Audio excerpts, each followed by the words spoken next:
Ja hi ha data perquè es facin les primeres proves de mar de l'Ictineu 3, el primer submarí català construït per usos científics. Es farà a la primavera, al mes de maig, sempre que els promotors aconsegueixin els 100.000 euros que els falten per enllestir aquest projecte.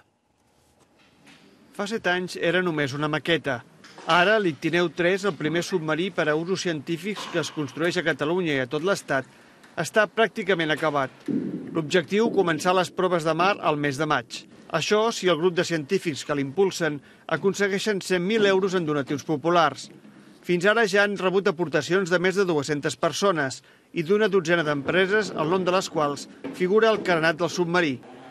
L'Ictineu 3 podrà fer treballs científics i arqueològics de tota mena i també actuar en oleoductes o en el cablejat submarí fins a 1.200 metres de fondària. Per tant, tindrà feina garantida. Normalment els submarins que ja funcionen pel món tenen llista d'espera d'entre 1 i mig i 4 anys, els que saben operar els submarins i funcionen bé.